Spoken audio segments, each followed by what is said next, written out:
ਹਰਜੋਤ ਸਿੰਘ ਜੀ, ਅਗਲੀ ਗੱਲ ਕਰੀਏ CNBC ਦਾ ਇੱਕ ਨਵਾਂ ਸਰਵੇ ਜਿਹੜਾ ਉਹ ਸਾਹਮਣੇ ਆਇਆ, ਜਿਸ ਦੇ ਵਿੱਚ 51% US ਦੇ ਜਿਹੜੇ ਅਡਲਟਸ ਨੇ, ਉਹ ਇਹ ਕਹਿ ਰਹੇ ਆ ਵੀ ਜਿਹੜਾ ਅਮਰੀਕਨ ਡ੍ਰੀਮ ਆ, ਉਹਨਾਂ ਦੇ ਰੀਚ ਤੋਂ ਬਾਹਰ ਹੋ ਚੁੱਕਾ ਆ ਇਸ ਮੌਕੇ।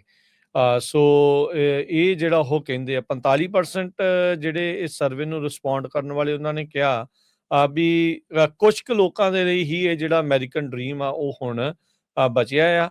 6% ਜਿਹੜੇ ਉਹ ਕਹਿੰਦੇ ਆ ਵੀ ਉਹ ਉਹਨਾਂ ਦੇ ਬਿਲਕੁਲ ਵਿੱਚ ਜਿਹੜਾ ਉਹ ਨਹੀਂ ਹੈਗਾ। ਸੋ ਅੱਧੇ ਤੋਂ ਵੱਧ ਜਿਹੜੇ ਅਮਰੀਕਨਸ ਆ ਉਹਨਾਂ ਨੇ ਇਹ ਕਹਿ ਦਿੱਤਾ ਵੀ ਸਾਡੇ ਲਈ ਬੜਾ ਔਖਾ ਹੋਇਆ ਆ।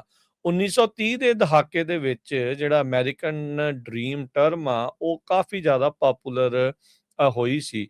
ਇੱਕ ਹਿਸਟੋਰੀਅਨ ਜੇਮਸ ਟਰਸਲੋ ਐਡਮਸ ਆ, ਉਹਨਾਂ ਨੇ ਜਿਹੜਾ ਉਹ ਇਸ ਦੇ ਬਾਰੇ ਕਿਹਾ ਸੀਗਾ ਵੀ dream of a better, richer and a happier life for all our citizens of every rank। ਉਹਦੇ ਬਾਰੇ ਆਪਟਿਮਿਜ਼ਮ ਕਹਿੰਦੇ ਵੀ ਹੁਣ ਕਾਫੀ ਜ਼ਿਆਦਾ ਘਟ ਚੁੱਕਾ ਹੈਗਾ ਆ। ਸੋ ਇਸ ਮੌਕੇ ਅਮਰੀਕਨ ਡ੍ਰੀਮ ਦੀ ਜਦੋਂ ਗੱਲ ਕਰਦੇ ਆ, ਜਿੱਦਾਂ ਘਰ ਖਰੀਦਣਾ, ਸੋਹਣੀ ਜੌਬ ਹੋਣੀ, ਪਰਿਵਾਰ ਦੇ ਵਿੱਚ ਜਿਹੜਾ ਉਹ ਰਹਿਣਾ, ਉਹ ਸਾਰੀਆਂ ਚੀਜ਼ਾਂ ਹੈ ਤਾਂ ਹੈ, ਪਰ ਘਰ ਜਿਹੜਾ ਖਰੀਦਣ ਵਾਲਾ ਜਿਹੜਾ ਅਫੋਰਡੇਬਿਲਿਟੀ ਵਾਲਾ ਫੈਕਟਰ ਆ ਉਹ ਇੰਨਾ ਕੁ ਜ਼ਿਆਦਾ ਔਖਾ ਜਿਹੜਾ ਉਹ ਹੋ ਚੁੱਕਾ ਆ ਤੇ ਉਹ ਮੁਸ਼ਕਿਲ ਆ।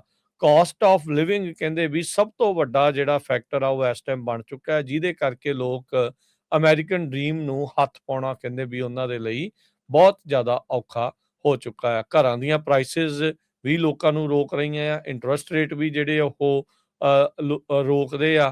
ਕਹਿੰਦੇ ਵੀ ਜੇ ਓਵਰਆਲ ਦੇਖਿਆ ਜਾਵੇ ਅਮਰੀਕਨ ਡ੍ਰੀਮ ਦੇ ਵਿੱਚ cost of living, housing price, health care cost, low wages, job security, education cost ਜਾਂ ਸਟੂਡੈਂਟ ਡੈਟ, ਇਹ ਜਿਹੜੇ ਮੁੱਖ ਤਰੀਕੇ ਦੇ ਨਾਲ ਲੋਕਾਂ ਨੂੰ ਪ੍ਰਭਾਵਿਤ ਜਿਹੜਾ ਉਹ ਕਰਦੇ ਹੈਗੇ ਆ।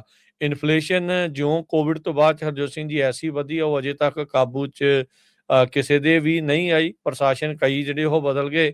ਟਰੰਪ ਹੁਣਾਂ ਦੇ ਕਾਰਜਕਾਲ 'ਚ ਪਹਿਲੇ 'ਚ ਕੋਵਿਡ ਆਇਆ ਸੀ, ਬਾਅਦ 'ਚ ਬਾਈਡਨ ਦਾ ਕਾਰਜਕਾਲ ਲੰਘਿਆ, ਹੁਣ ਟਰੰਪ ਹੁਣਾਂ ਨੂੰ ਜਿਹੜੇ ਉਹ ਸਾਲ ਤੋਂ ਵੱਧ ਦਾ ਵਕਤ ਹੋ ਗਿਆ, 1.5 ਸਾਲ ਜਿਹੜਾ ਉਹ ਹੋ ਗਿਆ ਆ, ਪਰ ਇਨਫਲੇਸ਼ਨ ਕਿਸੇ ਵੀ ਤਰੀਕੇ ਦੇ ਨਾਲ ਹਾਲ ਦੀ ਘੜੀ ਕਾਬੂ 'ਚ ਨਹੀਂ ਆ। ਚੀਜ਼ਾਂ ਜਿਹੜੀਆਂ ਉਦੋਂ ਦੀਆਂ ਮਹਿੰਗੀਆਂ ਹੋਈਆਂ ਆ ਉਹ ਕਦੀ ਮੁੜ ਕੇ ਦੁਬਾਰਾ ਸਸਤੀਆਂ ਨਹੀਂ ਹੋ ਸਕੀਆਂ।